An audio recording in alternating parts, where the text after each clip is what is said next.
The first alert weather update starts by looking at this radar. So we've been waiting for this rain all day. We've been watching it since it was in Atlanta, making a big issue for them because they did have a lot of severe weather attached to it when it was in Atlanta. It has weakened dramatically, and here we are getting a good dose of a soaking rain during the perfect time of the night when a lot of folks are home resting and in bed. And so it's nice to get a good soaking through the course of the night.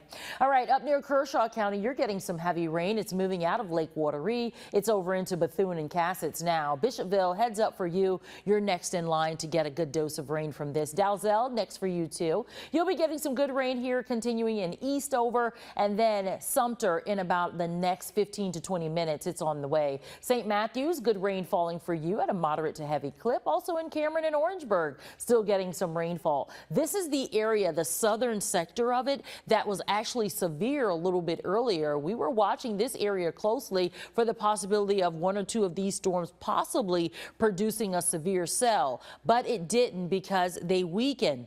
But we're getting a good dose of rain, and all of these are communities that could use some significant rain. Right now, we've gotten ourselves a little over an inch in Newberry, and you're about at a quarter of an inch in Lexington and in Aiken, about a tenth of an inch in St. Matthews. You're at about a quarter in Orangeburg, and a little more than a half inch for us up towards Winsboro. Next couple of hours, that rain will be tapering off and heading to the north because as it moves to the north, it also gets weaker. So it is producing some good rain, but it'll be lighter rain showers, which is great because it's great for the ground to absorb. And so that makes it beneficial for our groundwater supplies as it moves into the lower levels, as it seeps down there into the ground. All right, still looks like we'll still be seeing some clouds around for tomorrow morning. Spotty showers for us late in the night and into the morning. That means we could wake up with some wet roadways. The one thing we know about Wednesday is that the front will finally start to lift north of us. That's the reason we'll be able to enjoy the 80s tomorrow. So it looks like a stationary front. It looks like a warm front. So a little bit of all those components in place. And so as it lifts to the north, it opens the door to those warmer temperatures regardless. And it also looks like we won't have quite as much rain around for tomorrow.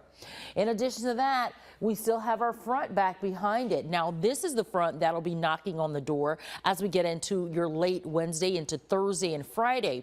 So this is what has to come through here before we're able to put an end to this very, very active weather pattern that we're getting into about the fourth day of. So by the time we see that backside coming in, that will end our wet streak and return us to some drier weather. Rain chances at 30% for tomorrow and Thursday, but then ramping back up to 50% as that front moves through, and then it drops us down to dry weather for several days. It's going to get warm too as it dries out, starts over the weekend, and then as we get into next week, we're really talking about some comfortably warm temperatures. The humidity is also going to be coming up, so it'll start to feel like summer, and it's appropriate since the unofficial start of summer has already rolled through. All right, 84 for your Saturday, and Sunday's at 86, so go ahead and make some great outdoor plans for the weekend and then continuing warm into next week.